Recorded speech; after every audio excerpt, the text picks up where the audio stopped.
आज हम बहुत विशेष ठाकुर जी के जो भक्ति मार्ग में, जो आध्यात्मिक में, जो स्पिरिचुअल के जो शुरुआत है, जो हम सबसे पहले जो भी कोई भी ग्रंथ को पढ़ते हैं, कोई पुराण गीता या श्रीमद् भगवत गीता कुछ भी हम शुरू करते हैं, जो वैष्णव होते हैं, जो भक्त होते हैं, सबसे पहले क्या करते हैं कि मंगलाचरण से शुरू करना चाहिए। क्या करना चाहिए? मंगलाचरण से शुरू करना चाहिए। और मंगलाचरण क्या होता है? मंगल और आचरण, मंगल आचरण, मंगलाचरण। मंगलाचरण का अर्थ क्या है? मंगलाचरण, शुद्ध कार्य। क्या है? शुद्ध कार्य। कोई भी ग्रंथ पढ़ने से पहले एक मंगलाचरण पढ़ना चाहिए। तो मंगलाचरण से शुरुआत क्या होता है? सबसे पहले ठाकुर जी का हमें नाम लेना है। ओम नमो भगवते वासुदेवाय, ओम नमो भगवते वासुदेवाय, ओम नमो भगवते वासुदेवाय। ऐसे हमें सभी को 3 बार ठाकुर जी का नाम लेकर के कहना चाहिए। 12 अक्षर की है। ओम नमो भगवते वासुदेवाय, ये कितना है? 12 अक्षर की है। तो ये क्या होता है? 12 अक्षर का मंत्र बोलते हैं। क्या बोलते हैं? 12 अक्षर की मंत्र बोलते हैं। 12 अक्षर है। तो फिर आगे कैसे करें? हे पूर्ण पुरुषोत्तम भगवान श्री कृष्ण, मैं आपको प्रणाम नमन करता हूँ। फिर उसके बाद हमारे जो वैष्णवों की मंगलाचरण है, जो श्रीमद् भगवत गीता में प्रामाणिक लिखी हुई है, जो हम वैष्णव जन करते हैं, तो वो हम शुरू करते हैं। ओम अज्ञानतिमिरान्धस्य ज्ञानाञ्जनशलाकया चक्षुर्मिलितं येन तस्मै श्री गुरवे नमः। मैं घोर अज्ञान के अंधकार में उत्पन्न हुआ था और मेरे गुरु ने अपने ज्ञान रूपी प्रकाश से मेरी आंखें खोल दी। मैं उन्हें सादर नमस्कार करता हूँ। मैं उन्हें सादर नमस्कार करता हूँ। आगे क्या होता है इसमें? क्या है? आध्यात्मिक और भौतिक ज्ञान। आध्यात्मिक और भौतिक ज्ञान, मेटेरियल नॉलेज। क्या है? Material knowledge. इसमें आहार निद्रा भय मिथुनम, आहार निद्रा भय और मिथुनम। नॉलेज ऑफ क्या हुआ? Knowledge of eating, sleeping, defending, mating. ये ज्ञान जानवर के पास में भी है। ये जो 4 चीजें है, क्या है? आहार निद्रा भय मिथुनम, ये हम भी वही करते हैं और जानवर भी यही करते हैं। ये नॉलेज जानवर के पास में भी है, लेकिन उनमें और हमारे में फर्क क्या है? दूसरा ज्ञान क्या होता है? आध्यात्मिक ज्ञान। आध्यात्मिक ज्ञान जो आत्मा की जो ज्ञान है, उसमें हम क्या जान पाते हैं जो जानवर नहीं जान पाते हैं। उसमें क्या है? मैं कौन हूँ, भगवान कौन है, मेरे भगवान के साथ रिश्ता क्या है। तो ये सब चीजें हम जान सकते हैं ये मनुष्य जीवन में। भगवान ने दुनिया क्यों बनाई है? तो ये सारी चीजें हम शास्त्र से, गीता से, भागवत से ये सब हम जान सकते हैं, जो जानवर नहीं जान पाते हैं, नहीं सीख पाते हैं। उनमें और हम में ये फर्क है। श्रीमद् भगवत गीता के अंदर इन सब चीजों का उत्तर, इसका आंसर लिखी हुई है। इसको कहते हैं, क्या कहते हैं? ब्रह्म जिज्ञासा। इसको ब्रह्म जिज्ञासा कहते हैं। Inquiry into the absolute, inquiry into the absolute. ये जो प्रश्न है, जानवर नहीं कर सकते। ये जो क्वेश्चन है वो जानवर नहीं कर सकते, वो हम मनुष्य कर सकते हैं इस चीज को।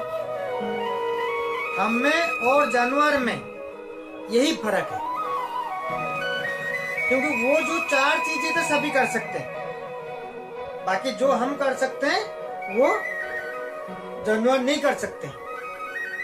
अभी भी हमें समझ में नहीं आता है, तो हम क्या है, वो चार चीजों में अटके हुए रहते हैं, आगे बढ़ नहीं पाते। कहते हैं तमसो माँ ज्योतिर्गमया, तो इसका मतलब क्या है? अंधकार से ज्योति प्रकाश की ओर ले जाने को, ले चलने को बोलते हैं। तो इसी प्रकार तो हमारे जो जीवन में गुरु होते हैं, तो ये क्या करते हैं? अंधकार से प्रकाश की ओर ले लेते हैं, अंधकार से आध्यात्मिक और स्पिरिचुअल की तरफ ले लेते हैं हमारे जीवन में जो गुरु होते हैं। तो एक शिक्षा गुरु होते हैं, एक दीक्षा गुरु होते हैं। हमारे जीवन के अंदर जो गुरु हैं, सबसे पहले जब हम जन्म लेते हैं, जो हमारे चलना बोलना जो कुछ समय सिखाते हैं, सबसे पहले हमारे जीवन में क्या है? हमारे गुरु एक तो हुए माता पिता, दूसरा गुरु जिसने हमको शिक्षा दी है, जिससे हमने सीखा, हमने जिनसे, वो हमारे शिक्षा गुरु है। और आगे जा करके जब इस संसार में हम आते हैं, इस भौतिक संसार के अंदर, तब जब हम गृहस्थी में प्रवेश करते हैं, तो उसमें क्या जरूरत होती है? हमें इस संसार में चलने के लिए हमें गुरु की जरूरत होती है। किसकी? दीक्षा गुरु की जरूरत होती है। तो वो क्या काम करते हैं हमारे जीवन में? अंधकार से प्रकाश की ओर ले जाते हैं, अंधकार से आध्यात्मिक लाइन और जो स्पिरिचुअल की लाइन में ले जाते हैं, ताकि हम जीवन को समझ पाते हैं इस संसार में आकर के। हमारी जो रास्ता है, हमारे आगे की जो रास्ता है, हमें सही क्या और गलत क्या वो पहचान हो जाती है हमें। ये हमें किससे सीखने को मिलती है? हमारे दीक्षा गुरु से सीखने को मिलती है। तो इसी प्रकार श्री चैतन्य मनोह विष्णुश्च रथापितयन् भूतले स्वयं रूप कदा महान् ददाति स्वपदाति तमः। श्रील रूप गोस्वामी, श्रील रूप गोस्वामी प्रभुपाद कब मुझे अपने चरण कमलों में शरण प्रदान करेंगे, जिन्होंने इस जगत में भगवान चैतन्य की इच्छा की पूर्ति के लिए प्रचार योजना और मिशन की स्थापना की है।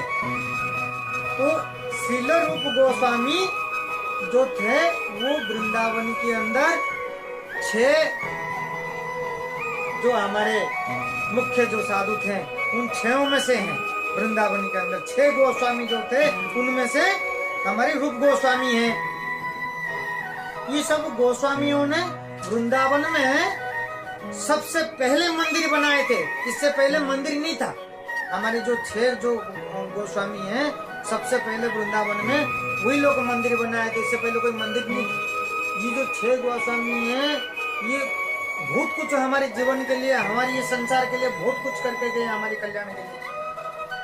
वंदे हाँ श्री गुरु श्री उदिपद कमल श्री गुरुनं वैष्णवच श्री रूप सागरं जात श्री गण रघुनाथ वितश्च तत्व संजीवम साधित्व सावधूत परिजन सहित कृष्ण चैतन्य देव श्री राधा कृष्ण पादन सह गण ललिता श्री विशाखा विचंतश्च। मैं अपने गुरु के चरण कमलों को तथा समस्त वैष्णवों के चरणों को नमस्कार करता हूँ। मैं श्रील रूप गोस्वामी तथा उनके अग्रज सनातन गोस्वामी एवं साथ ही रघुनाथ दास, रघुनाथ भट्ट, गोपाल भट्ट एवं श्रील जीव गोस्वामी के चरण कमलों को सादर नमस्कार करता हूँ। जो 7 गोस्वामी हैं, जो सबसे पहले वृंदावन के अंदर हमारे कल्याण के लिए सब मंदिर स्थापित किए थे, जो हमारे कल्याण के लिए प्रचार किए थे, ये 7 गोस्वामी हैं। मैं भगवान कृष्ण चैतन्य तथा भगवान नित्यानंद के साथ 7 अद्वैत आचार्य गदाधर श्रीवास तथा अन्य पार्षदों को सादर प्रणाम करता हूँ। मैं श्रीमती राधा रानी तथा श्री कृष्ण को श्री ललिता तथा श्री विशाखा सखियों के सहित सादर नमस्कार करता हूँ। तो इसी प्रकार जो गोस्वामी है, 6 गोस्वामी हमारे वृंदावन के अंदर इसी प्रकार मंदिर स्थापित किए थे। ये सब बड़े बड़े पद में थे उस समय। ये 6 गोस्वामी कोई ऐसे आप सोच रहे होंगे कोई छोटे मोटे नहीं थे, बड़े बड़े पद में थे। रूप गोस्वामी बंगाल में जो उस टाइम जब राजा थे हुसैन शाह, वो जो राजा थे उनके नाम था क्या, हुसैन शाह, उनके होम मिनिस्टर थे। और सनातन गोस्वामी उनके बड़े पद में उनके प्राइम मिनिस्टर जैसे उनके काम संभालते थे। इसी प्रकार सारे गोस्वामी सब क्या है, उन्हें अपने अपने जगह पे आज के तारीख में देखा जाए तो सब अरबपति थे, सब पावरफुल थे हमारे गोस्वामी। तो सब मानव कल्याण के लिए लग गए थे। सब हमारे ये मानव कल्याण है, जगत में मानवों का, ये मनुष्यों का कैसे कल्याण होगा, उस कल्याण के पथ में सब लगे हुए थे। इतना प्रभावशाली थे ये सब। मेटेरियल लाइफ, जो मेटेरियल लाइफ है वो स्पिरिचुअल लाइफ, मेटेरियल लाइफ जो होता है वो स्पिरिचुअल लाइफ क्या करता है, वो बैलेंस करता है। हम आज 1 घंटे ये भक्ति करेंगे, 1 घंटे कुछ गीता पढ़ेंगे, 1 घंटे में कहीं हम भागवत पढ़ लेंगे, हमारी 24 घंटे में 1 घंटे तक खराब होता है, समय मिलता ही नहीं है। लेकिन ये भूल जाते हैं, कभी 1 घंटे भक्ति मार्ग में देते हैं, 1 घंटे हम कभी आध्यात्मिक या कीर्तन में या कभी हम भागवत सुनते हैं, तो जो आप 1 घंटे मान लीजिए आपका 24 घंटे में 1 घंटे माइनस होता है, तो 23 घंटे जो बचता है, तो 23 घंटे की जो कार्य है तो सबसे बेस्ट काम होता है 23 घंटे में भी। ये मान लीजिए सपोज एग्जाम्पल है, किसी 5 घंटे में जो काम होता है, मान लो कि 1 घंटे आपने भक्ति के लिए अपने भक्ति मार्ग में कुछ आपने पढ़ा या सुना, तो आप 4 घंटे बच गए। आपने सोचा कि भाई सोचेंगे कि 5 घंटे का काम अब तो 4 घंटे रह गया, काम होता ही नहीं, इसलिए हम इस लाइन में आते ही नहीं है, करते ही नहीं है। लेकिन वो 4 घंटे में जो कार्य होगा उससे बेस्ट होगा। 5 घंटे में जो कार्य करने वाले थे 4 घंटे से बेस्ट होगा, क्योंकि इस लाइन में आने में हमें सब चीजें क्या है, क्लियर कट दिखता है और क्लियर हमारी जो मानसिक शांति मिलती है, हमारे शांति से हम जल्दी उसको कवर करते हैं। रिजल्ट आपको कम समय में अच्छा मिलता है इस लाइन में आने के बाद। ये हम गलत सोचते हैं कि भाई हमें समय नहीं है, हम 1 घंटा देते हैं, हमारे समय से इतना समय निकल जाती है तो इतना कम हो जाता है, हमारी वो काम नहीं हो पाती। ये गलत धारणा। भगवान के हम भोग लगाते हैं, लड्डू का भोग लगाते हैं, कोई भी प्रसाद हम भोग लगाते हैं, तो ठाकुर जी क्या है कि पुण्य है। प्रसाद हम ठाकुर जी पा भी लेते हैं, तो प्रसाद हमें लगता है कि हम जितना प्रसाद लगाए और उतना लाते हैं, ठाकुर जी पाते हैं। लेकिन हमें लगता है कि जितना लगाए अपन ने इतना वापस लिया है। तो उसी प्रकार तो समय भी हमें पूरा रिजल्ट मिलता है, ऐसा नहीं होता है। हे कृष्ण करुणा सिंधु दीनबंधु जगतपते गोपेश गोपिका कांत राधा कांतो नमोस्तुते। हे कृष्ण, आप दुखियों के सखा तथा सृष्टि के उद्गम हैं। आप गोपियों के स्वामी तथा राधा रानी के प्रेमी हैं। मैं आपको सादर प्रणाम करता हूँ। तत्कांचन गौरांगी राधे वृंदावनेश्वरी विश्वानुसुते देवी प्रणममि हरि प्रिये। मैं उन राधा रानी को प्रणाम करता हूँ जो वृंदावन की महारानी हैं। आप राजा विषभानु की पुत्री हैं और भगवान कृष्ण को अत्यंत प्रिय है। वंश कल्पतरु सृज कृपा सिंधु वच्च पतितान पावन स्वव्य वैष्णवयो नमो नमो। मैं भगवान के समस्त वैष्णव भक्त को सादर नमस्कार करता हूँ। वे कल्प वृक्ष के समान सबों की इच्छाएं पूर्ण करने के समर्थ है तथा पतित जीवात्मकों के प्रति अत्यंत दयालु है। श्री कृष्ण चैतन्य प्रभु नित्यानंद श्री अद्वैत गदाधर श्रीवासादि गौर भक्त वृंद।